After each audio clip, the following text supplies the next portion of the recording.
Hello guys! Welcome to my YouTube channel. So for today's video, papakita ko sa inyo kung paano ako magluto ng chicken rice. So ang isang chicken rice is one of the favorite ni Chris Aquino. Charis. Hindi nga, totoo. Favorite niya yan. Kada punta niya dito sa Singapore, ito yung lagi niyang kinakain. Chicken rice. So ayan, magluluto tayo.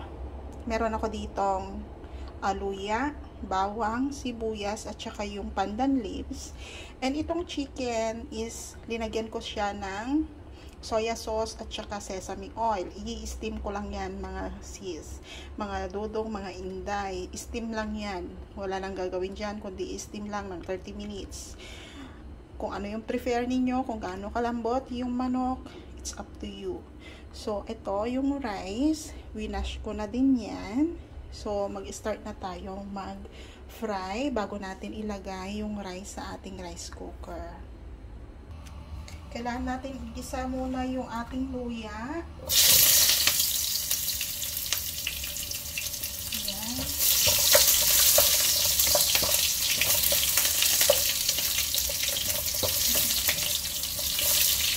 Hindi ko binabalatan, pero binabrush ko yung luya para mas mabango.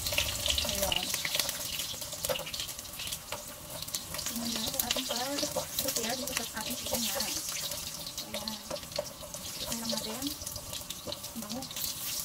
Ayan natin yung bawang. Buo-buo yung bawang. Hindi ko pinag-iwalay kasi kapag naluto na yung kanin, tatanggalin ko din ito.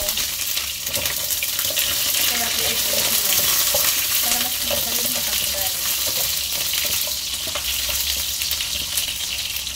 Lagyan natin itong ating pandan.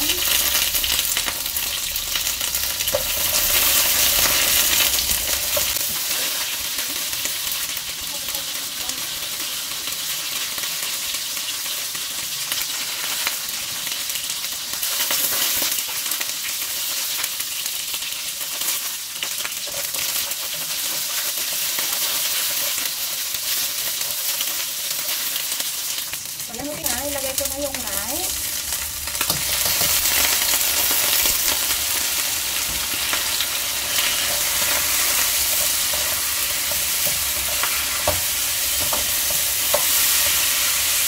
Salang natin.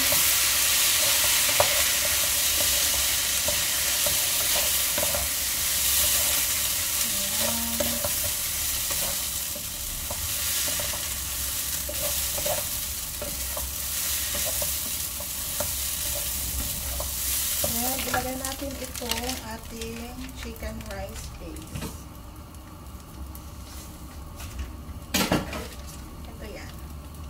Lagay natin.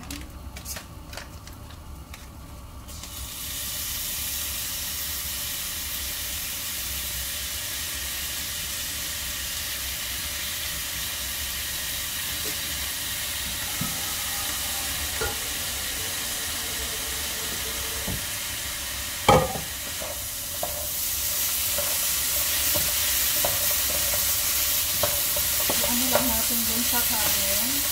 I mean sa rice.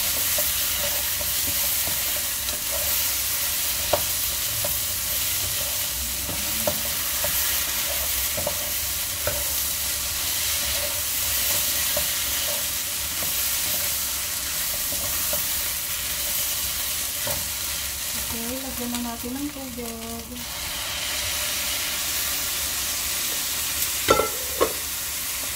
Ano lang natin, saka natin ilipat sa ating rice cooker.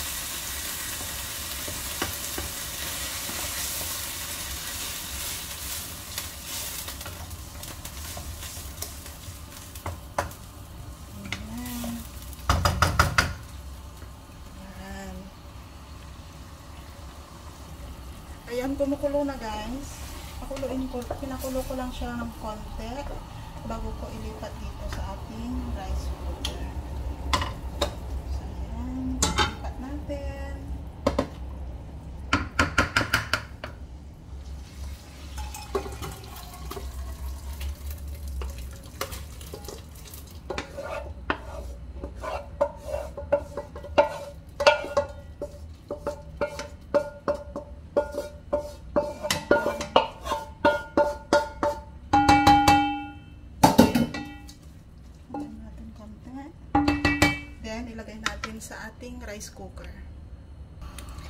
ayan, magre-ready na ako ng tubig para pag-steam ako ng chicken. Pakuluin ko lang yung tubig, tapos ilagay natin itong chicken.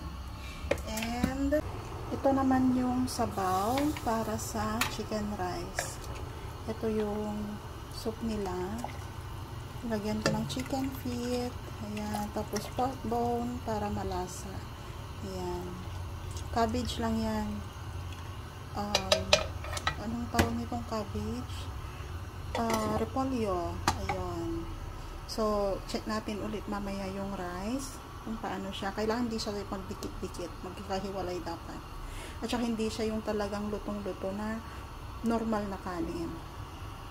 Ito na yung ating rice. So, ganito siya. Hindi siya yung normal na rice na nagdidikit-dikit. Ganyan. Ayan. So, alam nyo na ngayon kung bakit buo-buo yung aking sibuyas, bawang, at saka luya. Kasi tatanggalin ko yan. Tapos, ako siya susukatin in a cup. Tapos, i-serve ko sa plate. Ayan. So, luto na siya. Ganyan lang yung ating rice. Ayan. And, ito naman yung ating chicken. So, ayan. Ini-steam ko lang siya. So, may ano pa siya. Hindi pa siya okay. So, ayan. Soya sauce at saka sesame oil yung nandyan na inilagay ko. Then, later, ano ko siya, i-slice ko siya. Tapos, ano na lang, tanggalin ko yung ibang sauce niya. Ayan, ganyan lang po. And, later, ipapakita ko sa inyo yung after nung lahat-lahat nung pagsiserve. Yung isi-serve ko sa table, pakita ko sa inyo lahat. Ayan. So, ayan, ganito yung serve ng ating chicken rice, masis. So, may side dish pa yan na egg. Mag-fry ka ng egg. Hindi ko na kasi na-video kanina kasi dumating sila kaagad. So, hindi ko na pinidyo sa table dahil nagmamadali rin silang kumain. So, ayan, ganito. Tapos, may side dish na tofu or egg, any. Then, vegetable na pechay, pwede. Or, tauge, pwede din. So, ayan. Mag-insert ako ng picture yung mga kukunin ko sa ibang mga chicken rice. So, ayan, para makita nyo. Yan lang. Thank you for watching.